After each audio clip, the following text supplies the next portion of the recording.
بسم الله الرحمن الرحيم إن الحمد لله نحمده ونستعينه ونستغفره ونؤمن به ونتوكل عليه ونعوذ بالله من شرور أنفسنا ومن سيئات أعمالنا من يهده الله فلا مضل له ومن يضلل فلا هادي له أشهد أن لا إله إلا الله وأشهد أن محمدا عبده ورسوله صلى الله عليه وعلى آله ومن سار بهديه إلى يوم الدين. أما بعد، عباد الله، فقد قال الله تعالى في وصف نبيه محمد صلى الله عليه وسلم: إنك لعلى خلق عظيم. وقال صلى الله عليه وسلم: بعثت لأتمم مكارم الأخلاق. فنحن الآن نمر في موضوع وهو العلاقة بين العبادات والأخلاق. أما تين مجفو تقاتينا نوجتب الله سبحانه وتعالى. الله يتونde guru n'ensi n'ebyo byonna byonna ebirimu ng'amatendo ge bwe tusalawo okugoogerako tuyinza obutagamalayo. Tuzaako okutendereza n'okusayira ow'ekitiibwa Muhammadin sallallahu alayhi wasallam, fakad ballaga risala, yatuusa obubaka, wa adda al amaana, n'atuukiriza obwesigwa, n'abeera nga yatujja mu nzikiza ey'obutamanya n'atuteeka mu kitangaala ekyokumanya. Mu budde buno tugenda kuba nga twejjukanya ku al alaka, enkolagana baina al ibadat, wakati w'emirimu egy'okusinza Allah subhanahu wa ta'ala, wal akhlaq, n'empisa. Allah subhanahu wa ta'ala we yali ayogera ku mubaka Muhammadin sallallahu alayhi wasallam yatugamba nti wa innaka la ala khulqin azim, mazima ddala gwe Muhammadin sallallahu alayhi wasallam nakutonda ng'oli ku mpisa esinga okuba ennungi. Ate era Muhammadin sallallahu alayhi wasallam n'atutegeeza n'atugamba: bu'ithtu liutammima makarim al akhlaq, natumibwa, Allah yantuma okubeera nga nsomesa abantu empisa ezisinga okuba ennungi, okujjuuliriza empisa ennungi, abantu tuve ku mpisa embi tubeere nga tulemera ku mpisa ennungi. Tugenda kutunuulira empaji ez'obusiraamu. Empaji z'obusiraamu ziri ttaano nga tuziteeka in comparison n'ekigambo empisa.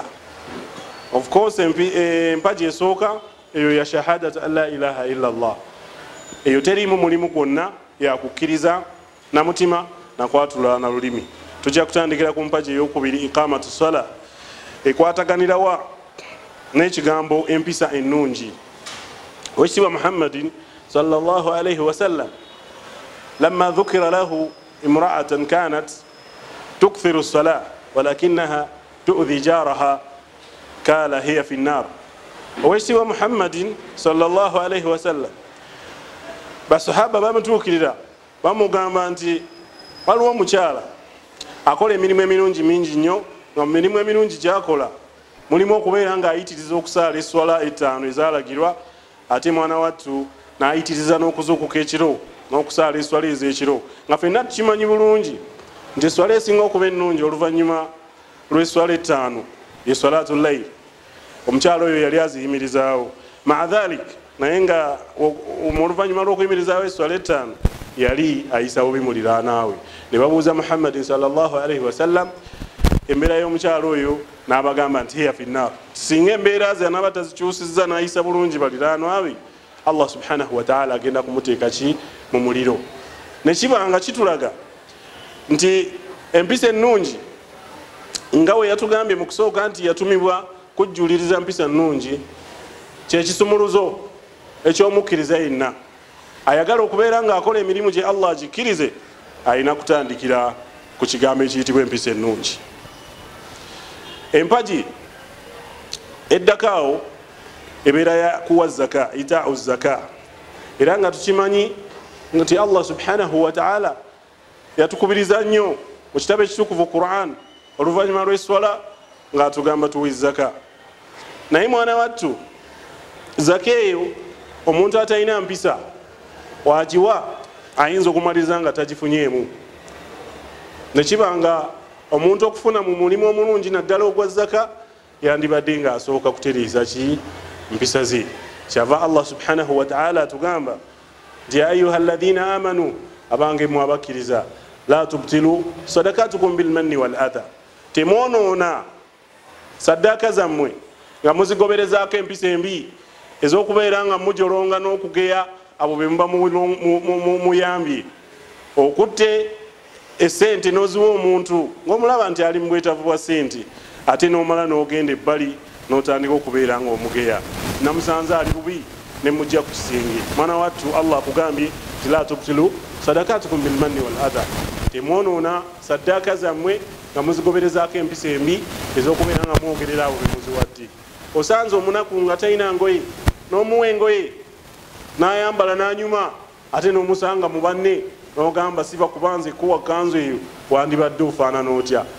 Allah atuganye empisa embi ez'okubeera nga twonoona saddaaka zaffe nga tuzigoberezaako ebigambo ebinyiiza abo bonna be tuba tuyambye. Nekiba nga kitulaga nti empisa ennungi ye point esookerwako omuntu yenna nga aba ayagala Allah subhanahu wa ta'ala akkirize omulimu gwonna gwonna gw'aba akoze. Allah okumanyanga kigambo ekyo yayitirira n'agamba nti kawulu ma'ruf, ekigambo ekirungi, wa maghfiratan, n'okusonyiwa, khairun min sadakatin yatba'uha adha, ekigambo ekirungi n'omuntu okusonyiwa kisinga omuntu okugaba oba okukola saddaaka ate saddaaka eyo n'agigobereza empisa embi ez'okubeera nti omuntu awadde omuntu ekintu oba amuyambye mu kizibu, ate mwana wattu nadda mu bantu n'abeera nga amujerega oba n'abeera nga amumalamu ekitiibwa kye. Empagi eddako ebeera yakusiiba sawmu Ramadan, ate era nga tunaatera okubeera nga tutuuka mu mwezi omutukufu ogwa Ramadan. Empagi ya Ramadan eyo tuyinza kubeera nga tulaba nkolagana ki eriwo wakati w'okusiiba n'omuntu okubeera nga yeeyisa n'empisa ennungi. Allah subhanahu wa ta'ala yatulalikako ffe abakkiriza okubeera nga tusiiba. Kutiba alaikum siyam, mbalaliseeko okusiiba kama kutiba ala alladhina min qablikum, nga bwe nakulalika kwabo bonna bonna ababasookawo. La'allakum tattaqun, tubeere nga mufuna taqwa mu mitima gyabwe. Naye Allah subhanahu wa ta'ala ng'ayitira ku ekitiibwa Muhammadin sallallahu alaihi wasallam n'abeera nga atutegeeza nga Muhammadin sallallahu alaihi wasallam agamba man lam yada' qawla zur wal amala bih falaysa lillahi an yada'a ta'amahu wa sharabahu. Omuntu yenna yenna agalemera ku mpisa embi, empisa ez'okubeera nga avuma abantu, ajerega abantu oba okugeya abantu n'ekirala kyonna kyonna ky'omanyi nti kiyitibwa empisa embi. Man lam yada'a qawla zur, omuntu yenna atasobola kwerekereza kuva ku mpisa mbi, wal amala bihi, n'okubeera nga azikolerako, falaysa lillahi hajatan an yada'a ta'amahu wa sharabahu. Allah subhanahu wa ta'ala talaba nsonga lwaki omuntu oyo aba ava ku mmere ye. Oba tosobola kuva ku mpisa mbi, Allah akugambye nti malageerera mmere yo, kubanga Allah omuntu gw'ayagala okusiiba ayagala oyo asobola okubeera nga yeesonyiwa empisa embi. Nekiba nti emirimu gyonna gye tukola mu ddiini yaffe eno ey'Obusiraamu gitusembeza eri empisa ennungi. Nekiba nga kizzaawo hadithi eri eya Muhammadin sallallahu alaihi wasallam bwe yatugambira nti bu'ithtu li utammima makarima al akhlaq, natumibwa okubeera nga nzijuza empisa ennungi mu bantu. Kyova olaba empagi zonna ezisembirwako Obusiraamu tuli mu kubeera nga tulaba relationship ki eriwo wakati waazo n'ekigambo ekiyitibwa empisa ennungi. Empagi eddako era nga yesembayo empagi eyaki ey'okubeera nga tugenda e Makka ne tukola hijja eri abo Allah subhanahu wa ta'ala be yakola ki, be yawa obusobozi okubeera nga bayigirizaawo empagi eyo. Empagi eyo mwanattu omuntu wabanga alemereddwa okwekwata ku kigambo ekiyitibwa empisa ennungi, Allah subhanahu wa ta'ala abeera nga amulaga nti yandibadde nga tagyesembereza. Allah kyava atugamba nti alhajju ashhurun ma'lumat, nti empaje ya hijja ekolebwa mu myezi egimanyikiddwa. faman farada fihinna alhajja, oyo yenna Allah gwawadde obusobozi okubeera nga yegatta mu bantu abagenda okukola hijja, fala rafathan wala fusukan wala jidalan fil hajj, yeewala empisa embi. La rafathan talina kubeera nga engaginga mu sexual encounters kaabe nga alina mukyala we, wala fusukan abeere nga yejjamu obukumpanya, wala jidalan fil hajj abeere nga yejjamu okubeera nga akaayanira mu hijja, kubanga ezo zonna mpisa mbi.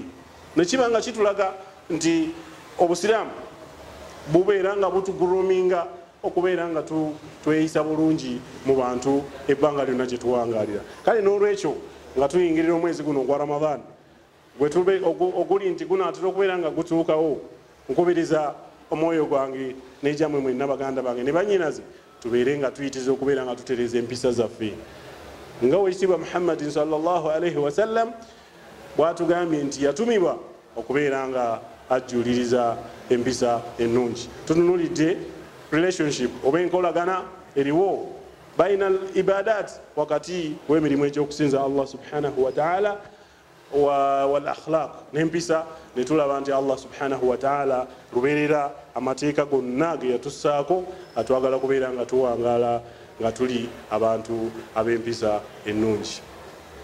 Nsaba Allah subhanahu wa ta'ala abeere nga atugasa n'ebigambo ebyo byetuwulidde, ate atuteeke mu bantu abawuliriza, ate ne babeera nga bassa ebigambo mu nkola. Wa sallallahu ala sayyidina Muhammad wa ala alihi wa ashabihi wa sallam, walhamdulillahi rabbil alamin. Assalamu alaikum wa rahmatullahi wa barakatuh.